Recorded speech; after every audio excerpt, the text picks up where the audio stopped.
Ini amanah dari ilmu. Orang kalau memiliki ilmu, dia punya tugas, dia tahu rambu-rambunya ilmu ini. Kalau agama, mana yang diperintahkan, mana yang dilarang, ya.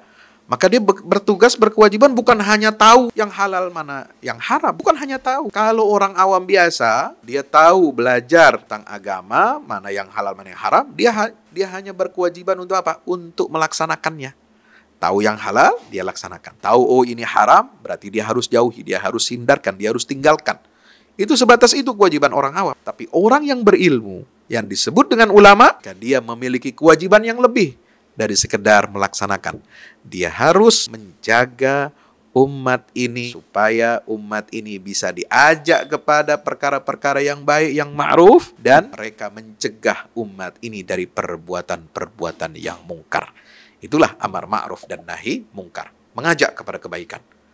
Nahi mungkar, mencegah manusia ini dari kemungkaran-kemungkaran. Nah, ini seperti misalnya di dalam surat Al-Maidah. Bagaimana sifat ulama Rabbani itu disebutkan di dalam Al-Quranul Karim tentang kewajiban amar ma'ruf nahi mungkar dalam konteks Allah mengecam ulama-ulamanya, pendeta-pendetanya Bani Israel, terutama orang Yahudi dan Nasrani.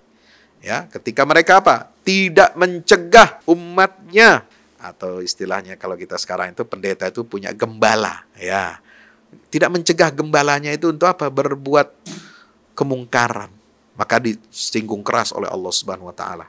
Di dalam surat Al-Maidah ayat 63, Allah berfirman, "Laula yanhahumur rabbaniyuna wal ahbaru an qaulihimul its wa aklihimus suhud labi'sa ma kanu yasnaun." Mengapa para ulama dan para pendeta Yahudi Nasrani mereka tidak melarang umatnya untuk mengucapkan perkataan yang bohong? Kenapa tidak dilarang?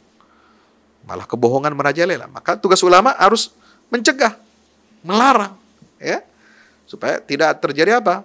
Qaulihimul itsm, ya, mengucapkan perkataan-perkataan yang mengakibatkan apa? Perbuatan dosa. Kemudian ma'aklihimus suhud, memakan barang yang haram, harta yang haram, ya.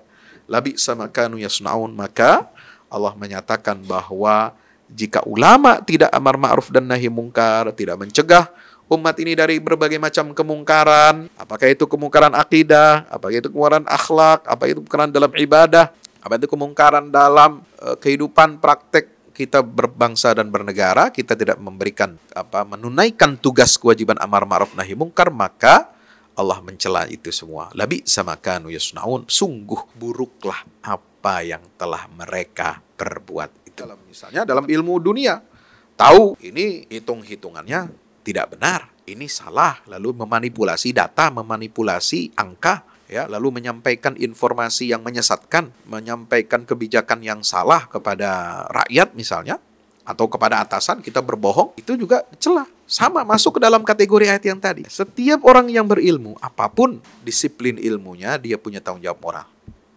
Tanggung jawab moral untuk mencegah perbuatan yang keji dan mungkar.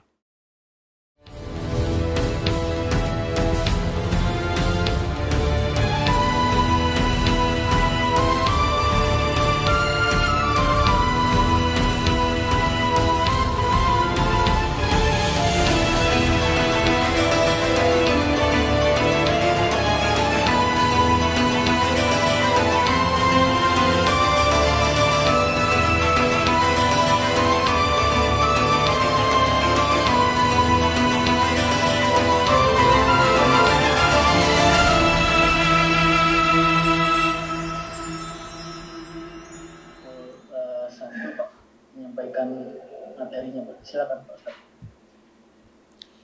Baik, terima kasih. Assalamualaikum warahmatullahi wabarakatuh. Alhamdulillah, wassalatu wassalamu ala rasulillah wa ala alihi wa ashabihi wa man tabi'ahu wa nasarahu wa walah. La hawla wa la quwata illa billah. Subhanaka la ilma lana illa ma 'allamtana innaka antal alimul hakim wa qur rabbi zidni ilma warzuqni fahma. Bapak Ibu, para hadirin, hadirat jamaah Masjid Al-Kautsar LPPI yang insya Allah mudah-mudahan kita semuanya senantiasa diberkahi dan dirahmati oleh Allah Subhanahu wa taala. Bersyukur pada siang hari ini kepada Allah Subhanahu wa taala kita dapat berjumpa, bertatap muka, bersilaturahim dalam majelis ilmu yang luar biasa, yang insya Allah mudah-mudahan menjadi asbab hidayah buat kita semuanya, menjadi sebab kita dapat meningkatkan keimanan dan ketakwaan kita kepada Allah Ta'ala, dan juga menjadi sebab meningkatnya kualitas amal kita yang berlandaskan ilmu, serta kualitas ilmu yang insya Allah kita terus-menerus berupaya maksimal untuk mempraktekkannya, yaitu berilmu amaliyah. Alhamdulillah. Pada tema siang hari ini adalah memegang amanah ilmu, ya, keutamaannya. Karena banyak sekali ternyata orang yang memiliki ilmu ini, ya, itu memiliki tanggung jawab yang besar di hadapan Allah Subhanahu wa taala. Manusia saja, semua manusia tanpa kecuali, apakah dia pandai, cerdas atau bodoh, apakah dia kaya atau miskin, apakah dia rakyat jelata atau pemimpin besar, itu semuanya dimuliakan oleh Allah Subhanahu wa taala. Ya, karena Al-Qur'an menggarisbawahi walaqad karramna bani Adam wa hamalnahum fil barri wal bahr wa razaqnahum minat thayyibat wa faddalnahum ala katsirin mimman khalaqna tafdila. Di surat Al-Isra 70, Allah dengan tegas menyatakan bahwasanya sungguh kami telah memuliakan, ya, memuliakan anak-anak Adam, ya, walaqad karramna bani Adam, dan kami tinggikan derajatnya, ya, beberapa derajat di antara atau di atas makhluk yang lainnya. Ini adalah karunia dari Allah Subhanahu wa taala. Karunia itu juga sekaligus sebagai amanah, ya, bahwa manusia itu dimuliakan oleh Allah, itu adalah merupakan amanah. Dan amanah yang telah Allah berikan kepada kita ini harus kita jaga. Apalagi orang yang berilmu. Nah, kalau kita lihat, ternyata orang yang berilmu itu memiliki tanggung jawab, ya, tanggung jawab yang besar di sisi Allah Subhanahu wa taala. Ya, kalau kita lihat dalam konteks ilmu di sini adalah orang yang berilmu adalah ulama. Ya, saya boleh share. Oh, sudah ini. Sudah ditampilkan, ya. Kalau orang yang berilmu itu disebut dalam Al-Qur'an adalah ulama, ya. Ulama itu adalah orang yang berilmu, pengetahuan yang luas, yang diberikan karunia oleh Allah Subhanahu wa taala. Ya, ini tanggung jawab orang yang berilmu, apapun ilmunya, tentu ilmu dalam kategori yang bermanfaat. Apakah itu ilmu agama, apakah itu ilmu dunia, apakah itu ilmu tentang kebaikan untuk memperbaiki kehidupan kita, kualitas hidup kita di dunia maupun kualitas hidup kita di akhirat. Ya, ilmu dalam Islam ini itu tidak ada dikotomi. Semuanya penting dan semuanya itu bersumber dari Allah Subhanahu wa taala. Karena kita diberikan akal sehat, diberikan pendengaran, penglihatan, ya, untuk apa? Untuk digunakan sebaik-baiknya dalam rangka kita bertugas menjadi khalifah Allah di atas muka bumi ini. Bapak Ibu yang dirahmati Allah Subhanahu wa taala, yang pertama saya ingin menggarisbawahi tanggung jawab orang berilmu. Ya, tanggung jawab orang berilmu ini yang pertama apa?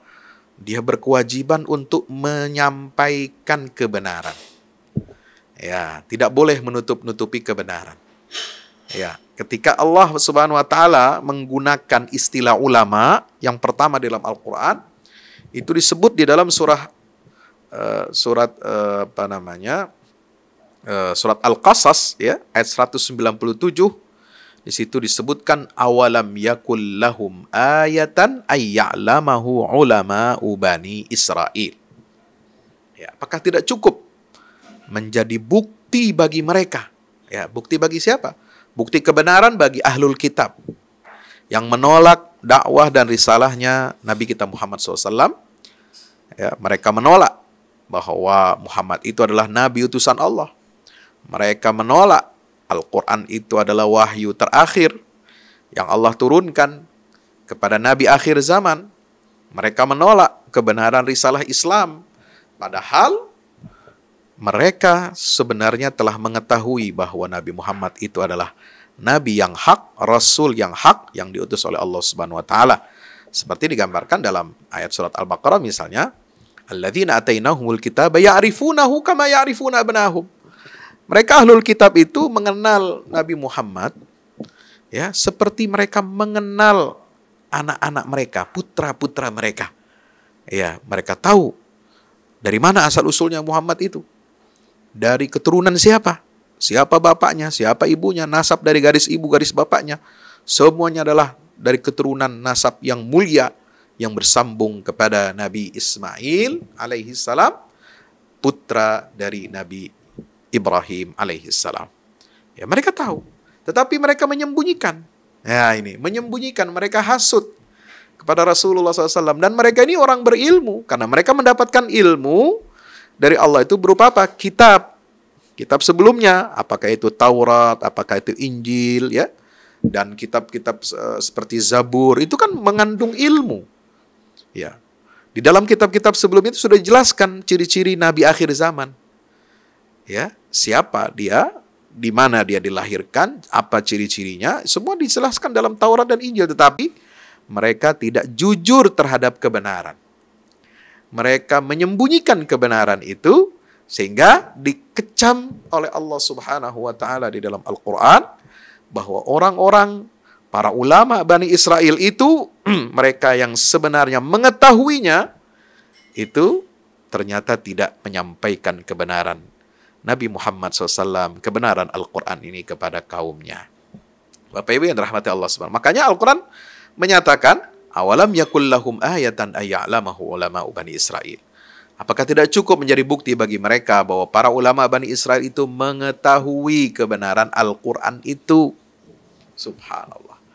Yang kedua, Bapak Ibu yang dirahmati Allah, ya, tugas atau kewajiban ulama dalam konteks ajaran Islam ini adalah dia harus memiliki rasa takut kepada Allah Subhanahu wa Ta'ala.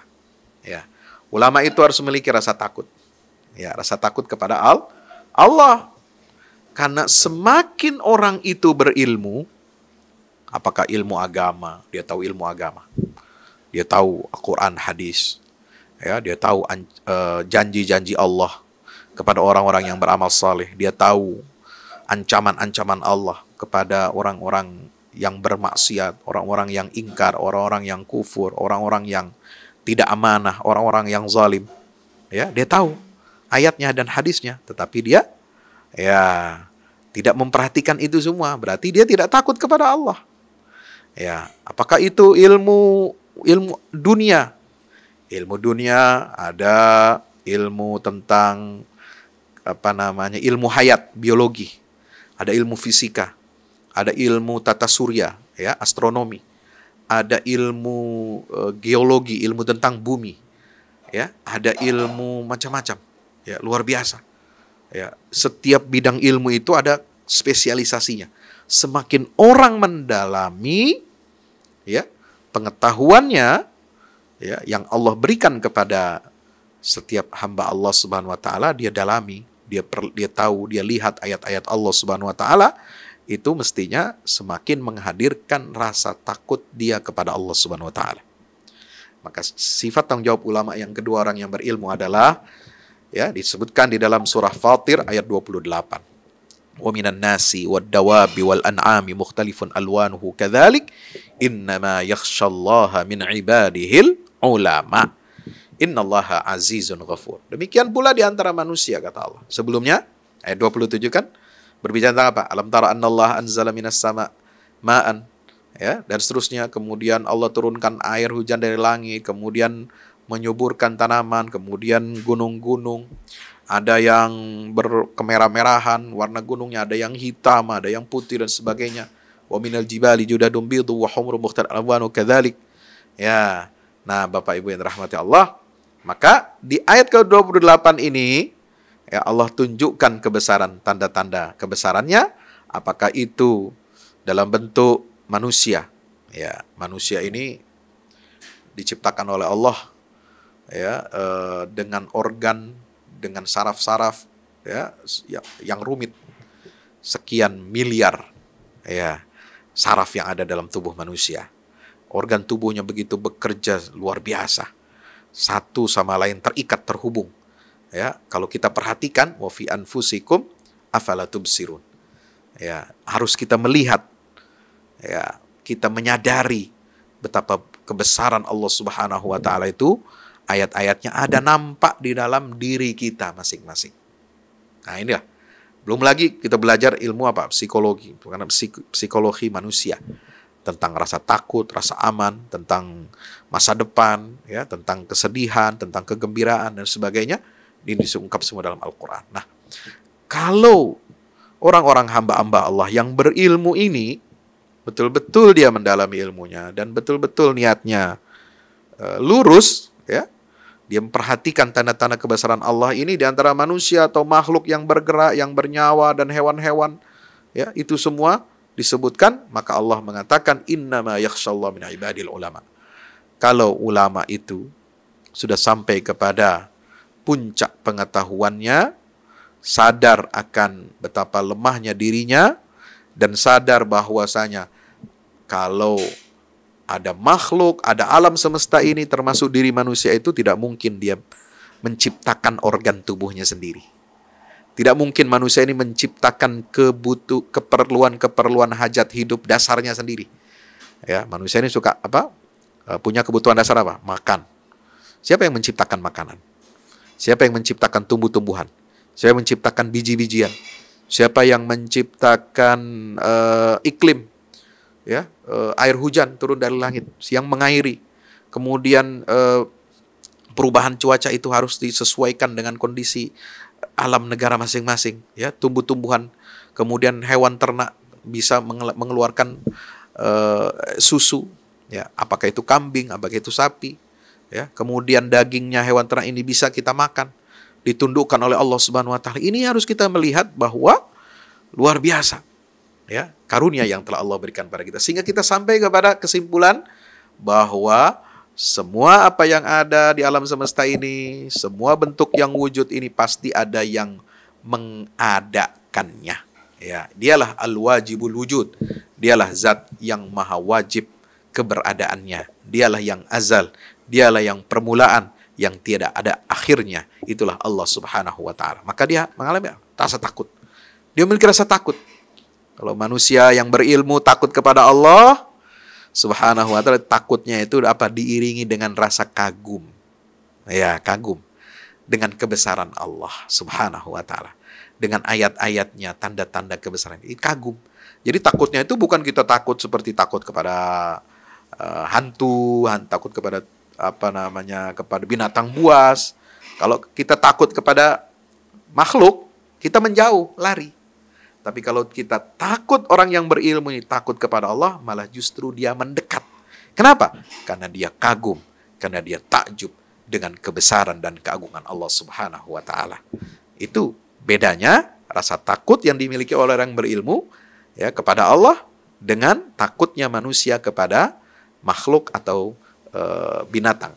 Ya, Bapak Ibu dirahmati Allah. Yang ketiga, tugas dan fungsi atau tanggung jawab orang berilmu itu adalah dia memiliki kewajiban untuk menyampaikan amar ma'ruf dan nahi mungkar. Ya, ini amanah dari ilmu. Ya, orang kalau memiliki ilmu, dia punya tugas, dia tahu rambu-rambunya ilmu ini. Kalau agama, mana yang diperintahkan, mana yang dilarang, ya.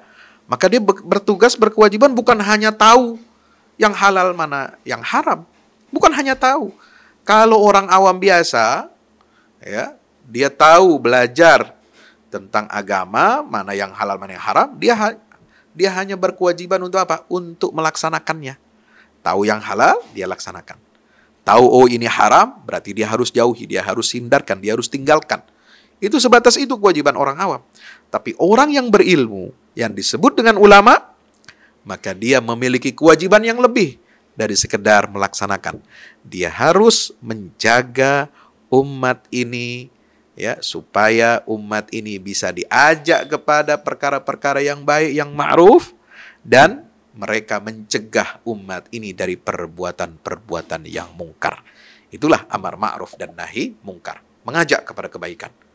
nahi mungkar, mencegah manusia ini dari kemungkaran-kemungkaran. Nah, ini seperti misalnya di dalam surat Al-Maidah.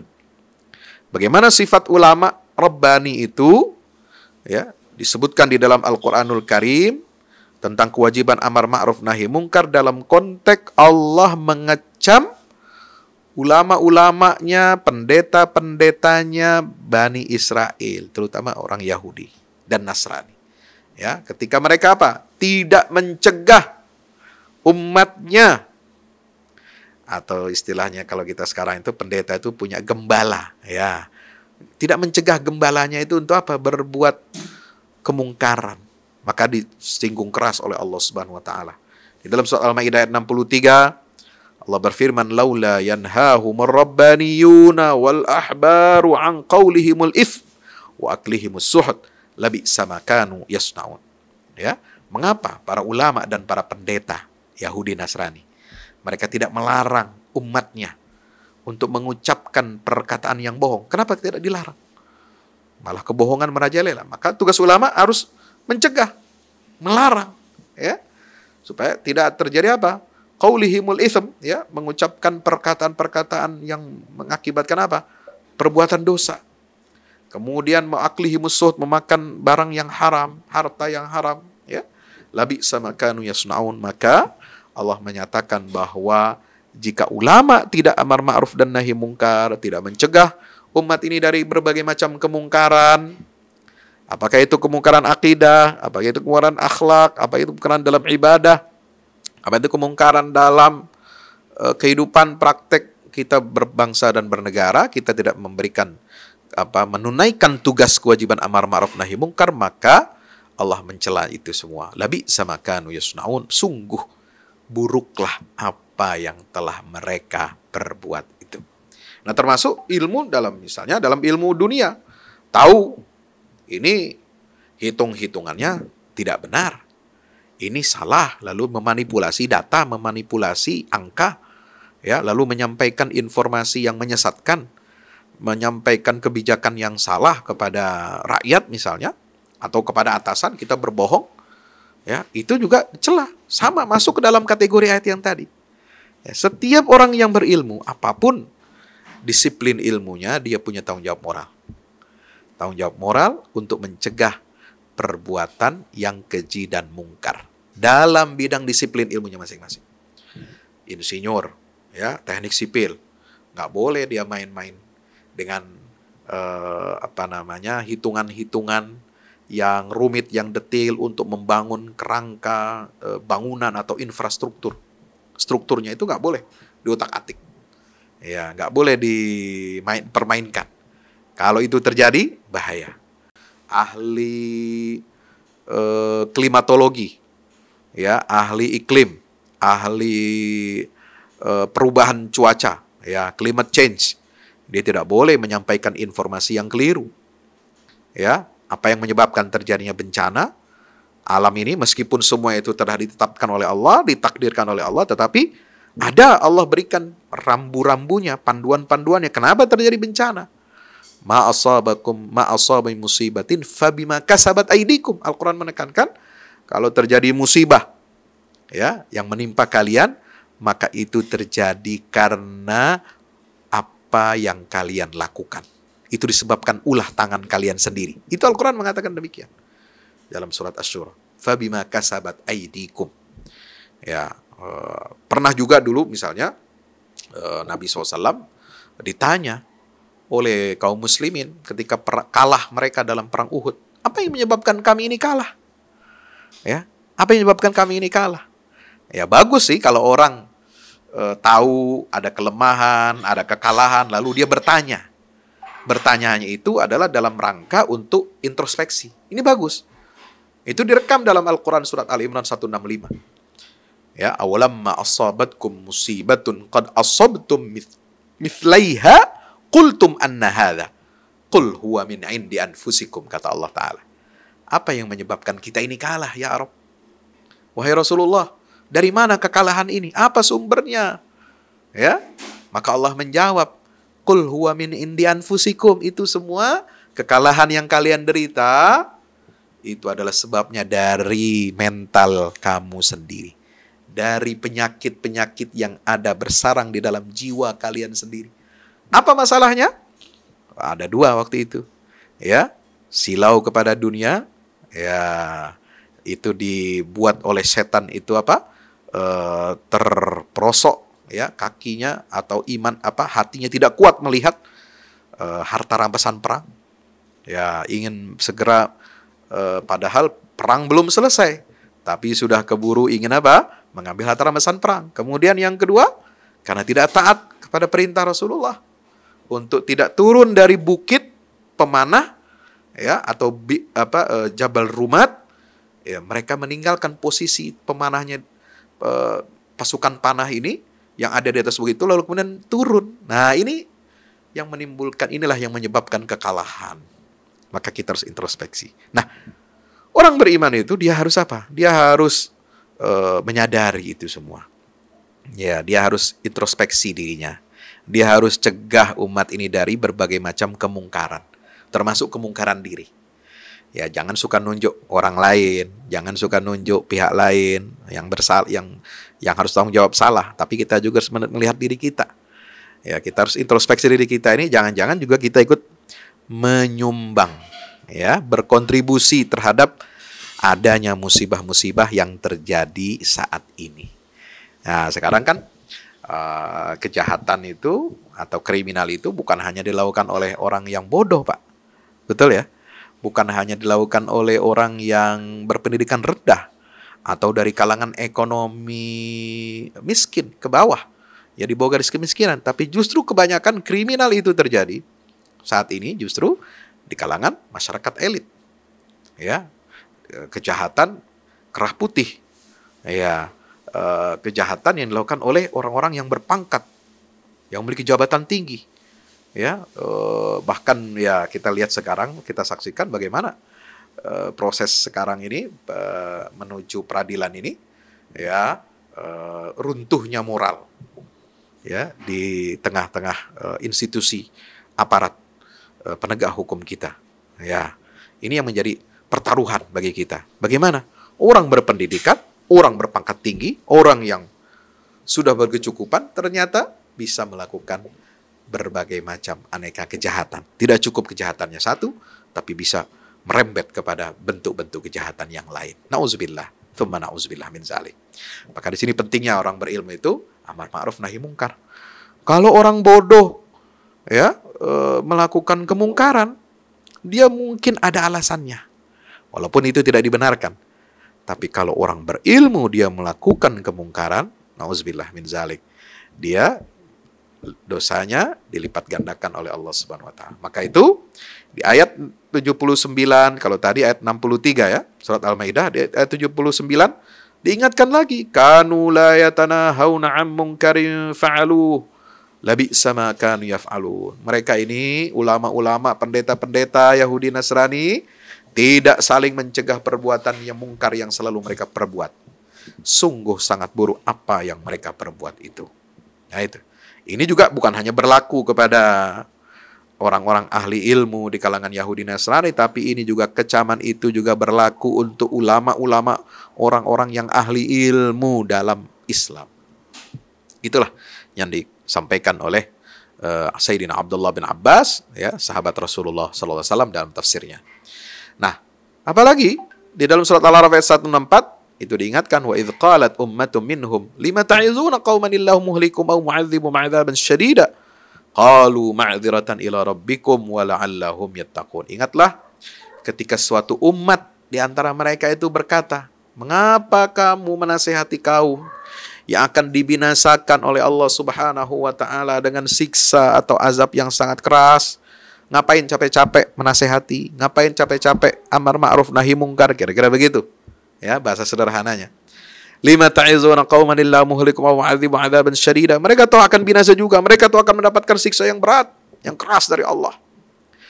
Apa jawaban orang yang berilmu? Qalu ma'dziratan ila rabbikum.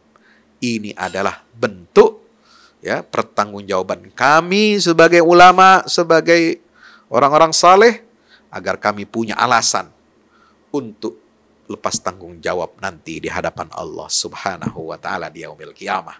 Dan yang kedua tujuannya apa? Agar mereka bertakwa.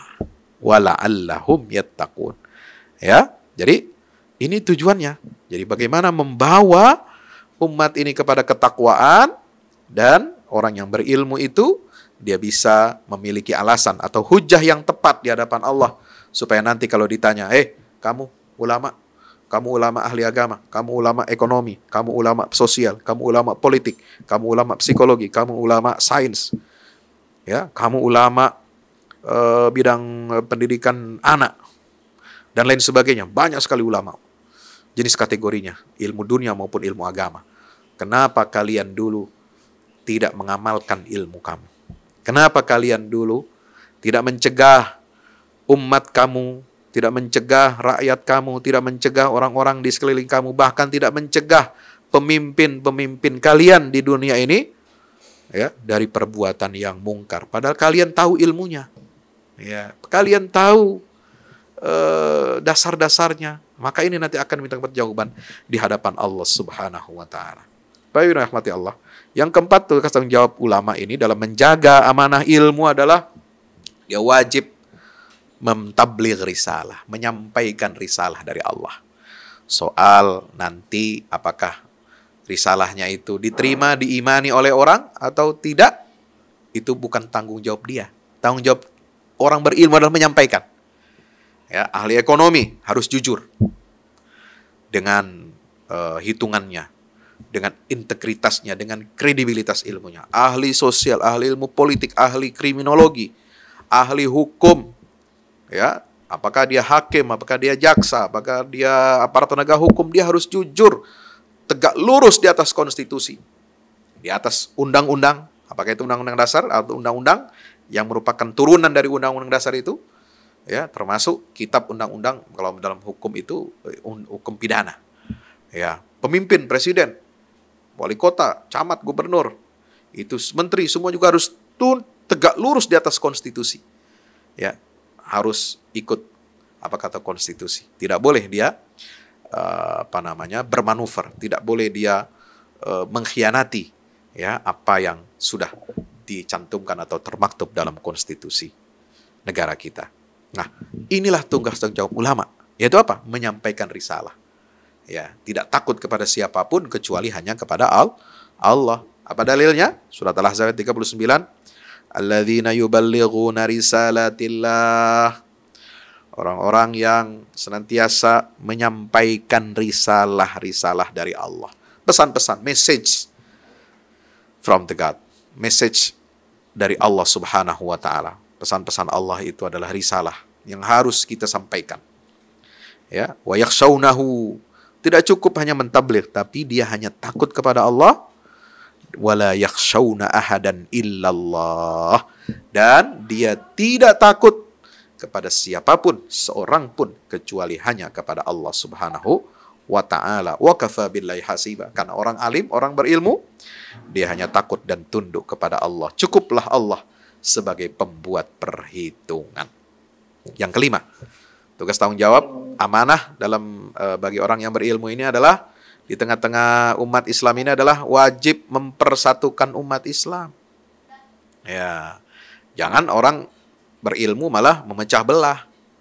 Ya, orang berilmu malah merasa paling benar dirinya sendiri, yang lain sesat, neraka. Ya, yang sesat, musyrik, kafir dan sebagainya. Nggak boleh mengkafirkan orang, mengkafirkan golongan lain, hatta mengkafirkan negara, nggak boleh. Ya, kita yang disebut dengan negara itu adalah sebagai negara Islam, adalah negara yang dihuni oleh mayoritas kaum muslimin, dan umat Islam di negara itu bebas untuk melaksanakan, menjalankan syariat agamanya. Ya, meskipun syariat agama itu baru yang dasar-dasar, rukun-rukun Islam. Ya, rukun Islam di Indonesia sudah dilaksanakan syariatnya. Sholat semua melaksanakan, difasilitasi bahkan oleh negara. Zakat ada undang-undangnya, haji ada undang-undangnya, puasa juga difasilitasi. Orang mau berhari raya juga, ya, bondong-bondong masyarakat dan pemerintah juga, negara ini, penyelenggara negara ikut menyelenggarakan syiar-syiar agama Allah Subhanahu wa taala. Maka tidak boleh kita sembarang mengkafirkan. Kalau ada yang kurang-kurang dalam pelaksanaan syariat, belum kafah, ya, tugas kita semua untuk mengkondisikan, untuk bisa semaksimal mungkin kita bertakwa kepada Allah. Fattaqullaha mastata'tum. Nah, ini. Nah, tugas ini yang kelima ini penting. Mempersatukan umat. Jangan kita mengadu domba, jangan kita menjadi provokator. Ya, kebanyakan orang berilmu kan profesor, tapi ya profnya itu ada dua, ada satu lagi. Selain dia profesor, provokator juga. Nah, ini nggak boleh. Ya, maka ini dari surat Ali Imran ayat 103, kita harus berpegang teguh kepada tali agama Allah, jangan bercerai-berai. Ya, kalau umat ini bercerai-berai, ya, mencontoh pemimpinnya, mencontoh ulamanya yang bercerai-berai dan berselisih, ya, tidak mau bersatu, maka ini adalah satu bahaya yang sangat luar biasa. Nauzubillah, tsumma nauzubillah min zalik. Nah, kalau boleh saya tampilkan di sini, karena ini nanti terakhir saya akan tampilkan video, ya. Tapi sebelum itu, pentingnya amanah bagi kita, karena malaikat Jibril itu menyampaikan risalah itu dengan amanah. Nazala bihir ruhul amin, sifat malaikat Jibril itu amanah. Ar-ruhul amin. Ya, kemudian muta'in thamma amin, itulah malaikat Jibril dalam surat Asy-Syu'ara dan surat At-Takwir. Sifat para nabi dan rasul itu adalah amanah. Makanya sifat nabi dan rasul itu kan ada fatonah, amanah, ya, kemudian sidik, tablik. Fas itu singkatannya, ya, dibagi jadi 4. Fatonah, kemudian amanah, sidik, dan tablik. Ya, amanah ini selain tablik itu adalah sifat para nabi dan rasul, tadi alladzina yuballighuna risalatillah, juga amanah itu harus terpenuhi dalam diri seorang nabi dan rasul. Ini sifat yang mulia yang harus dilanjutkan oleh para ulama. Karena para rasul itu semuanya adalah orang-orang yang amin. Nah, itu dilihat, inni lakum rasulun amin, itu buat Nabi Nuh, buat Nabi Hud, untuk Nabi Saleh, Nabi Lut, Nabi Syuaib, Nabi Musa alaihissalam. Mereka semua disebutkan oleh Allah dalam Al-Quran adalah sebagai rasulun amin. Maka kalau kita amanah, apalagi dalam memegang amanah ilmu, ya, menyampaikan risalah yang benar dari Allah Subhanahu wa taala, maka apa yang kita dapat kemuliaan dari Allah, kita akan mendapatkan sebab keberuntungan di dunia dan di akhirat. Qad aflahal mu'minun alladzina hum fi sholatihim khasyun, di ujung di ayat ke-8 apa? Walladzina hum li amanatihim wa ahdihim ra'un. Ya. Kemudian, jadi bukan hanya keberuntungan di dunia akhirat, ada itu menjadi sebab kita masuk ke dalam surganya Allah Subhanahu wa taala, ya. Kalau kita amanah, apakah dalam urusan agama kita amanah, apakah dalam urusan muamalah keduniaan, dalam bertransaksi ekonomi kita juga amanah, dalam jual beli, dalam segala macam hal itu amanah, maka kita akan mendapatkan surga Firdaus, surga yang paling tinggi di sisi Allah Subhanahu wa taala. Ulaikal ladzina yarithunal firdausa hum fiha khalidun. Ulaika humul warithun alladzina yarithunal firdaus hum fiha khalidun. Ya, maka kemudian yang ketiga juga keutamaan orang yang beramanah itu adalah dia akan dimuliakan secara khusus, secara istimewa di dalam surga Allah. Ulaika fi jannatin mukramun. Mereka orang-orang yang memiliki sifat amanah, menjaga perjanjiannya, menjaga ilmunya, dia senantiasa konsisten dan komitmen dengan ilmunya, dia sampaikan dengan benar, maka di dalam Al-Quran dikatakan surat Al-Ma'arij itu fi jannatin mukramun. Mereka akan dimuliakan secara istimewa oleh Allah di dalam surganya Allah Subhanahu wa ta'ala. Saya kira itu sebagai pengantar, mudah-mudahan bermanfaat buat kita semuanya. Aku qouli hadza astaghfirullah li wa lakum. Assalamualaikum warahmatullahi wabarakatuh.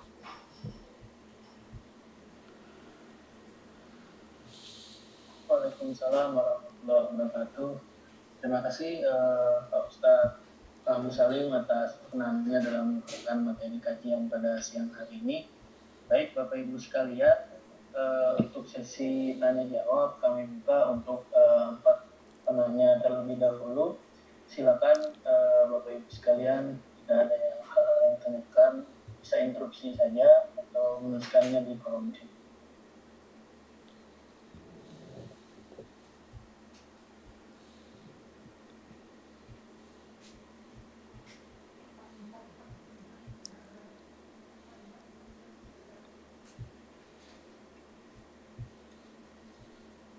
Sudah jelas semua?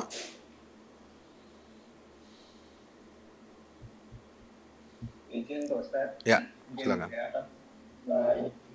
Wali ya, mungkin nanti teman-teman semua. Pak Ustaz, ada yang menarik ya, di kisah Nabi Sulaiman ya waktu itu kan, disebutkan bahwa diperintahkan untuk memindahkan apa? Ya, singgasana. Ya betul, ke depannya itu sudah diusahakan, termasuk juga jin juga ikut serta gitu pada saat itu. Tapi ternyata yang paling unggul adalah yang berilmu. Itu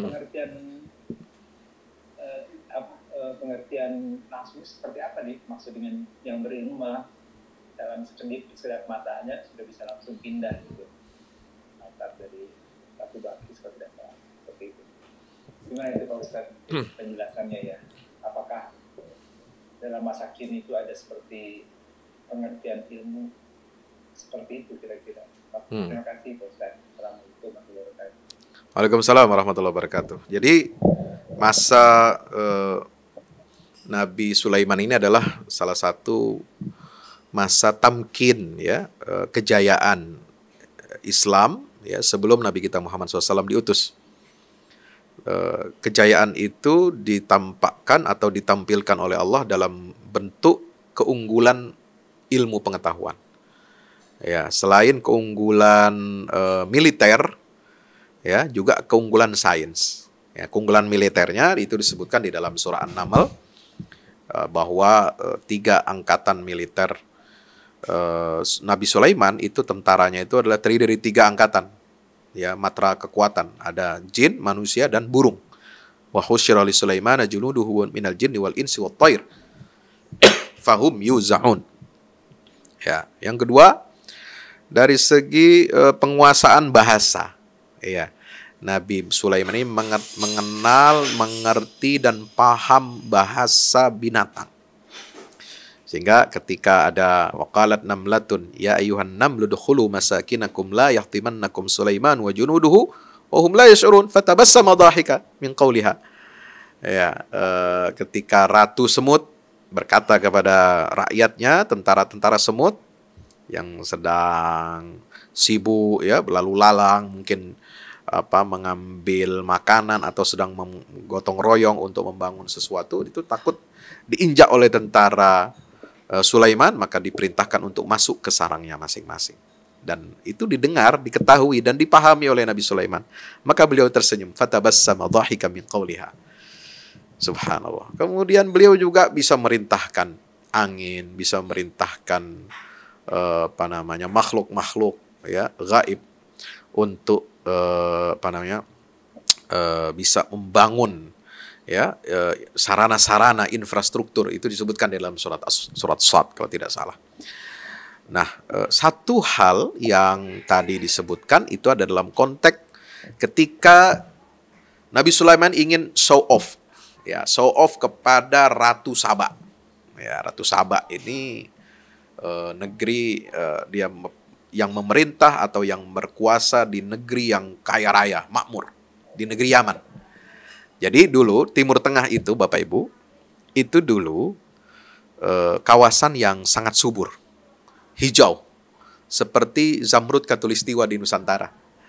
Ya, makanya salah satu tanda nanti akhir zaman, nanti wilayah Timur Tengah, Jazirah Arabia itu akan kembali hijau seperti dahulu kala. Seperti di zaman Nabi Sulaiman, di zaman Ratu Saba dan lain sebagainya. Dan ini sekarang terbukti. Ya, ini juga salah satu mukjizat ilmiah yang ada dalam sunnah Nabi SAW. Ketika Rasulullah mengatakan tidak akan datang hari kiamat kecuali negeri Arab, Ardul Arab itu akan hijau kembali seperti sedia kala. Nah, ini ada siklus ribuan tahun. Setiap berapa ribu tahun sekali ada siklus perubahan iklim, perubahan cuaca, dan saya memperkirakan itu sedang terjadi tanda-tandanya saat ini ketika misalnya banyak banjir, hujan dalam skala yang cukup tinggi, ya, volume airnya itu seperti yang terjadi di Arab Saudi, di Timur Tengah dan negara-negara Teluk sekarang sering banjir, ya. Dan terakhir juga di Pakistan, itu kan wilayah yang juga banyak wilayah gurunnya, ya. Nah, itu mulai dari awal dari sana. Nah, ini mengarah ke sana karena supply, persediaan air itu nanti yang akan menumbuhkan tumbuh-tumbuhan dan akan menyuburkan pertanian dan juga peternakan di wilayah-wilayah yang sekarang ini terdampak oleh mungkin kita melihatnya sebagai bencana alam. Betul, itu adalah salah satu bentuk bencana musibah. Tetapi di balik itu semua kita akan melihat, ya, ini kontras dengan terjadi apa yang ada di Eropa. Eropa sekarang mengalami banyak sekali kekeringan. Nah, itulah ada siklus seperti itu yang seperti disampaikan oleh Rasulullah SAW. Nah, show off-nya Nabi Sulaiman kepada Ratu Saba ini adalah dia ingin menghadirkan replika atau bahkan bukan replika, yang asli dari singgasana Ratu Saba. Ya, siapa yang di antara kalian yang bisa, qala may ya'tini bi'arsyiha, siapa yang bisa mendatangkan, ini kan jadi Nabi Sulaiman ini kan punya banyak anak buah, punya banyak orang-orang hebat, ya, dari kalangan dari berbagai macam jenis makhluk, ya, itu di bawah kendali Sulaiman atas izin Allah Subhanahu wa taala. Mereka bisa melakukan sesuatu yang tidak mungkin dilakukan oleh manusia biasa, ya, tidak mungkin dilakukan dalam waktu sekejap. Ya, ini show off. Nah, inilah bentuk ilmu pengetahuan. Mungkin itu sudah ditampakkan pada saat itu teknologi yang seperti sekarang bisa kita lihat, kita saksikan, ya. Bagaimana menghadirkan singgasana Ratu Saba itu seperti asli, ya, pindah dari negeri Yaman sana yang jauh ke Yerusalem, ke Baitul Maqdis. Ini kan luar biasa. Nah, disitulah ada yang angkat tangan. Qala ifritu minal jin ana atika qabla an taquma min maqamik. Ya. Aku akan menghadirkan singgasana Bilqis itu, ya, sebelum engkau berdiri. Sebelum engkau berdiri dari tempatmu, wahai Nabi Sulaiman, wahai Raja Sulaiman. Ada lagi, qala ladzi 'indahu 'ilmu minal kitab ana atika bihi qabla ayyartadda ilaika tarfuk. Ya, sebelum engkau berkedip matamu, itu sudah aku hadirkan. Subhanallah. Jadi saya kira bagaimana rinciannya, detailnya, memang ini di luar nalar kita, ya. Tetapi Allah sudah memberikan isyarat bahwa kemajuan sains dan teknologi yang mungkin saat ini kita bisa lakukan untuk seperti itu, di zaman dahulu juga sudah pernah ada. Ya, artinya kita nggak boleh sombong. Nah, ini pelajarannya, kan. Makanya kita nggak boleh sombong. Oh, seolah-olah kita ini sekarang pencapaian ilmu pengetahuan kita, sains teknologi kita ini sudah paling maju. Ya, kalau di Barat selalu dikatakan bahwa kita ini adalah puncak peradaban kemajuan manusia, puncak kemajuan peradaban manusia. Ya, yang istilahnya itu apa? The last man standing. Nah, itu nggak boleh begitu sombong. Ya, atau dia mengatakan ini puncak peradaban manusia. Ya, makanya akan ada clash of civilization. Itu teori-teori sosial politik yang sebenarnya ingin mengadu domba dan ingin menciptakan musuh supaya dia bisa terus berkuasa. Saya kira tidak seperti itu. Nah, kembali kepada ajaran Al-Quran, bahwa Al-Quran mengajarkan kita tentang keseimbangan, pentingnya kita menguasai ilmu pengetahuan. Tapi ilmu pengetahuan, sebagaimana yang dicontohkan oleh Nabi Sulaiman, dan oleh bala tentaranya yang bisa menghadirkan singgasana Ratu Saba itu di kerajaan Yerusalem, Baitul Maqdis, itu adalah ilmu pengetahuan yang tunduk kepada Allah Subhanahu wa Ta'ala, yang takut kepada Allah, yang senantiasa mawas diri dan membersihkan jiwanya dari segala sesuatu yang dapat mengotori hatinya. Makanya di situ di akhir cerita itu Nabi Sulaiman mengatakan, qala hadza min fadli rabbi liyabluwani aashkuru am akfur. Ya, ini semua adalah karunia dari Tuhan. Ya, dia tidak menisbatkan keunggulan militernya, keunggulan teknologinya, sainsnya itu ini adalah hasil jerih payahku. Tidak. tapi dia kembalikan semua kepada Allah. Hadza min fadli rabbi. Inilah saya kira yang harus kita contoh, yang harus kita sekarang bumikan ya pada saat ini adalah bagaimana ilmu pengetahuan sains itu dia harus tawadhu, harus rendah hati ya, dan menisbahkan semua pencapaian ya, pencapaian itu, semua achievement kita itu kepada Allah Subhanahu wa taala, karena dialah sumber dari semua karunia yang saat ini kita raih dan kita dapatkan. Wallahu a'lam. Terima kasih Pak Ustaz. Baik, terima kasih Pak Ustadz atas menjawab pertanyaan ini. Bapak Ibu sekalian, masih ada yang ingin ditanyakan atau didiskusikan mengenai pemaparan materi pada siang hari ini?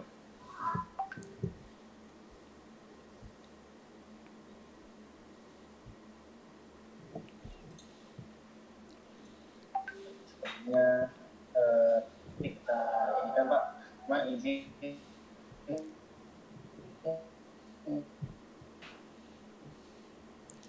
Ya, saya ingin izin menyampaikan closing statement, bisa? dari saya Pak. Oh ya, boleh. Ya, Ustaz. Ya, silakan kalau mau bertanya. Saya nanti akan ada closing statement dan saya ingin tayangkan video. Baik, Ustaz. Ya. Mungkin dari saya Ustaz, jadi kondisi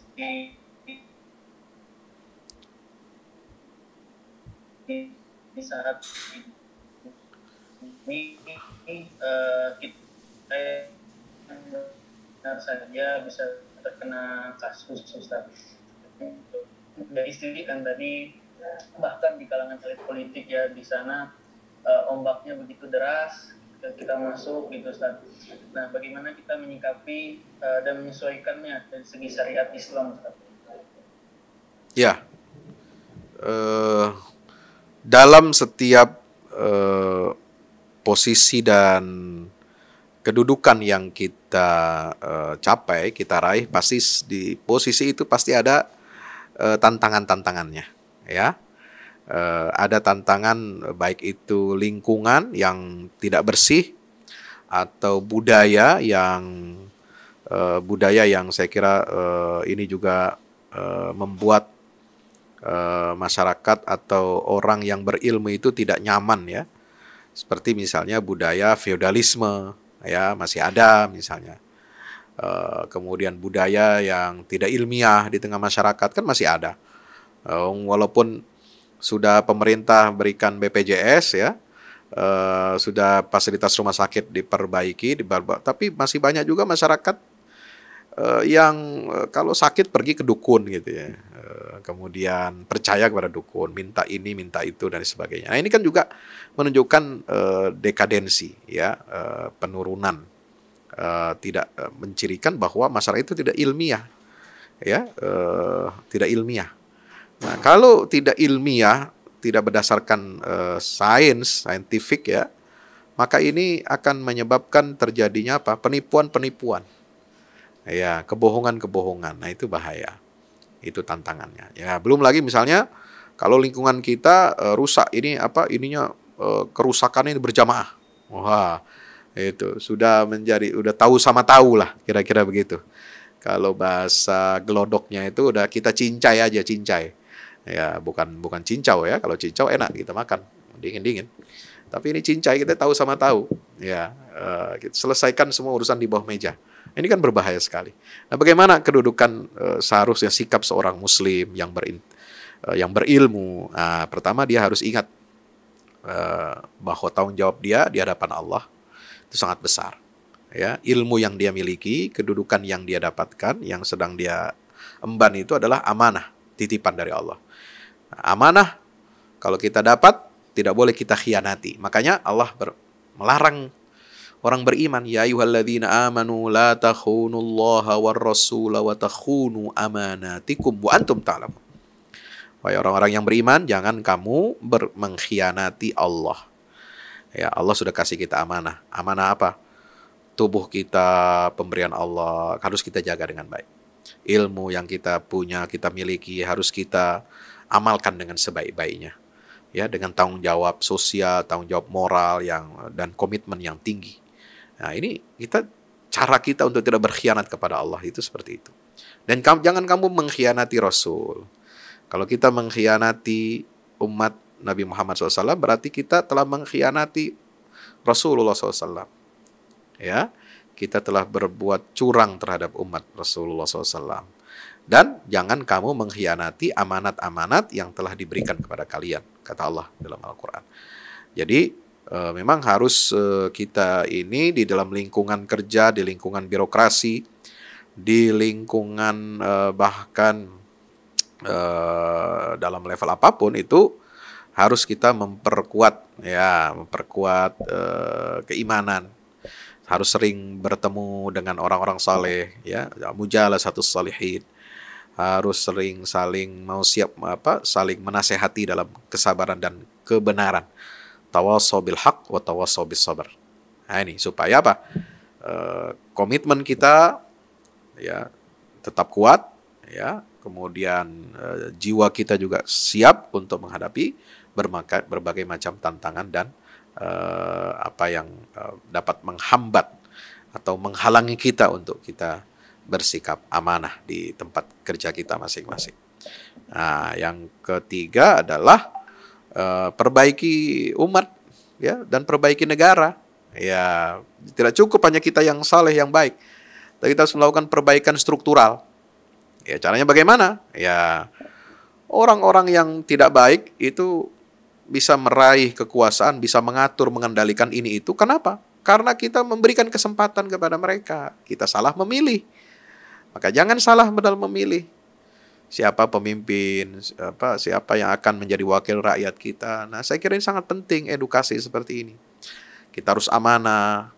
Kita ingatkan kepada keluarga, kepada masyarakat kita, jangan nanti pemilu kita pilih orang yang bayar. Tapi pilihlah orang yang berintegritas, orang yang baik akhlaknya, ya, punya komitmen tinggi terhadap agama dan negaranya, ya, dan tidak khianat. Ini yang penting.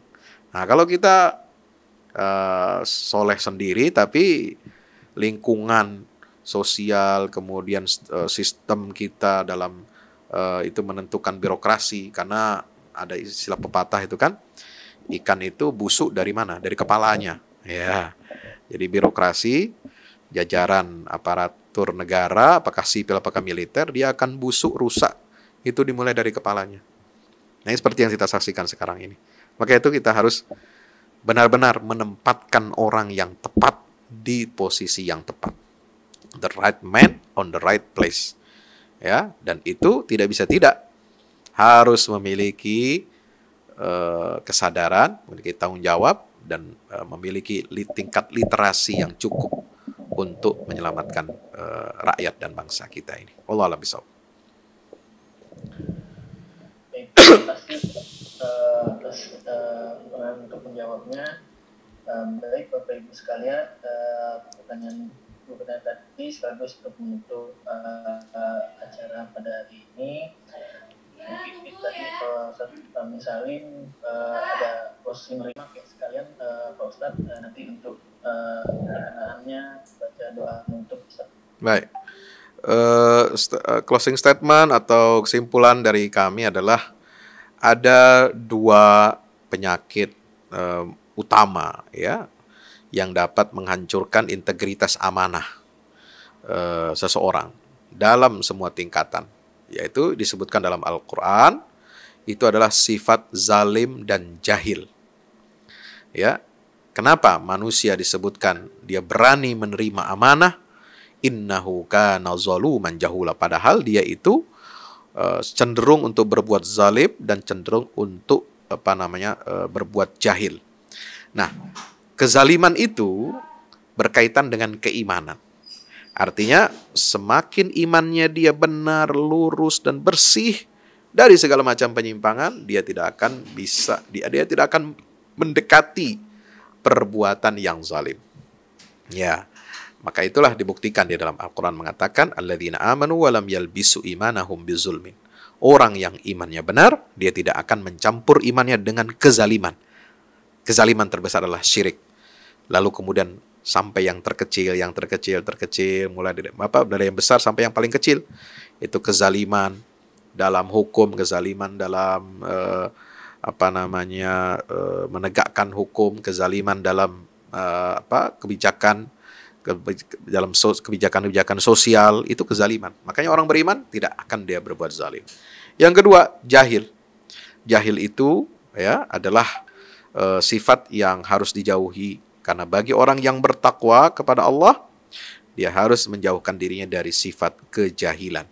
Karena kejahilan itulah yang akan merusak sendi-sendi kehidupan kita. Makanya Allah mengatakan, innama yakhshallaha min ibadihil ulama. Harus disinari dengan ilmu. Ya. Maka yang selamat, kalau yang tidak selamat itu adalah orang-orang yang zalim, orang-orang yang jahil, maka yang selamat itu adalah orang-orang yang beriman, yang berintegritas, dan yang berilmu. Maka di surat Al-Ahzab disebutkan apa?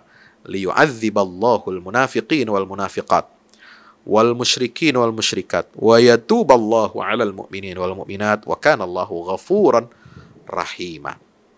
Ya, jadi yang selamat itu hanya siapa? Orang yang memiliki iman dan integritas, memiliki amanah. Nah, sebab apa? Kecenderungannya orang yang zalim, orang yang jahil, itu kecenderungannya apa?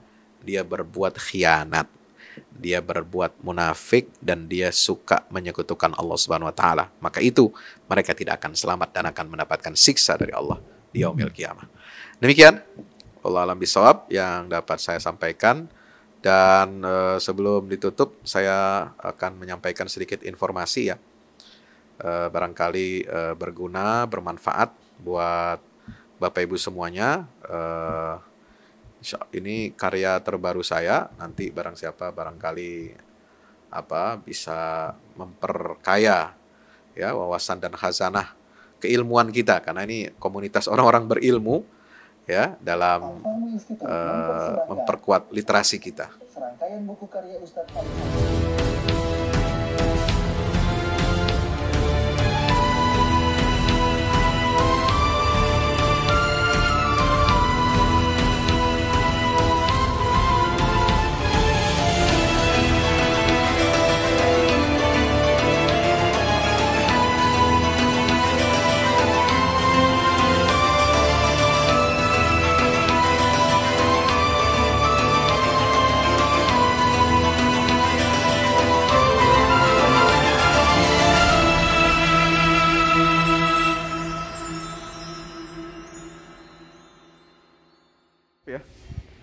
Itu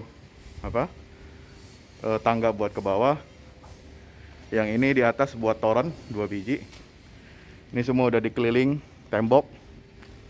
Ya, ini untuk lantai paling atas buat futsal, buat jemuran, buat tanaman hidroponik juga ntar insya Allah.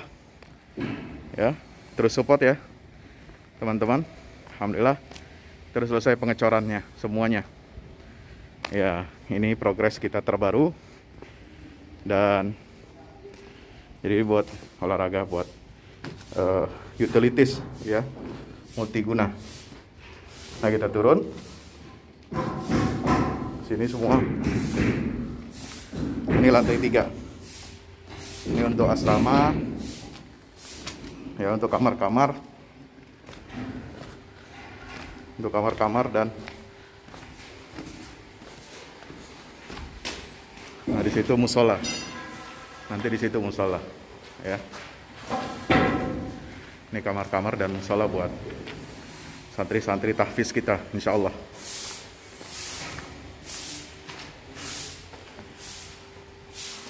Nah, ini lantai 2 kita turun.